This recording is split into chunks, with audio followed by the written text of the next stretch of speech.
I've been here for 27 years, and I can tell you that the heart and the compassion of the people who care for the patients here is extraordinary. Their ability to be empathic, to sympathize, to care, to understand what the experience is like for a patient is extraordinary. Quality is a term that can be bandied about without any data to support it. But fortunately, we have lots of data that we can look at and that we always look at to really reinforce whether or not we are doing a good job. We have been at the norm or usually exceed the norm for performance in terms of all of the major complications, problems, and issues that can occur with these procedures, which are actually very small. There is also measurement of success rate, and we exceed the national averages and norms in terms of success rate. In addition, there is also data that looks at the appropriateness of the procedures, and our performance in that regard has always been outstanding when compared to other programs. We have really been, I would say, very solid and faithful and committed to the process of both internal review, where our own staff and physicians are reviewing cases and quality, and external review, where you have objective outside reviewers review the process. I went with my granddaughter and my daughter to the zoo with her first grade class. And while we were walking around after lunch, I felt this pressure again. I was pulling a cart with the kids' lunch bags in it, and it wasn't heavy because we had already had lunch, but it just seemed like it was heavy to me, you know, as I was walking along. When I came home, I told my husband about it. He said, "I want you to go to the doctor tomorrow." I did a coronary angiogram on Chris.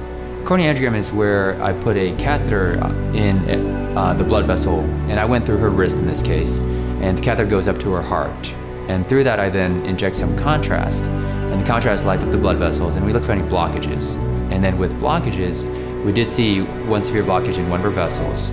So then I did a coronary intervention, put in a stent in one of her vessels of her heart to open up the blockage.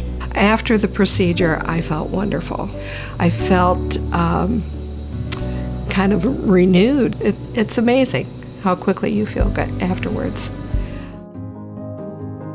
We have 3 stars, which is the highest level of rating for both coronary bypass surgery, which is the surgery that's most commonly done for patients with blocked arteries, and for surgery involving patients who have valve problems and need to have valves repaired or replaced. And the bar is very high for valve surgery, and very few programs have 3 stars in both programs. I had known that I had mitral valve prolapse for a long time. It was diagnosed when I was in my 30s. As I've grown older, the condition didn't stay stable, and it became clear that eventually I was going to have surgery to repair the mitral valve in order that my heart would be stronger. And so really it was a question of finding the best cardiologists and the best surgeons and the best venue. And those all came together in Washington Adventist Hospital because there's a real specialty there in heart and heart health. We have made a great commitment to keep up with state-of-the-art procedures and equipment, and because of that commitment to our facilities, equipment, technology, we have really maintained our position in the forefront of treating cardiac and vascular disease.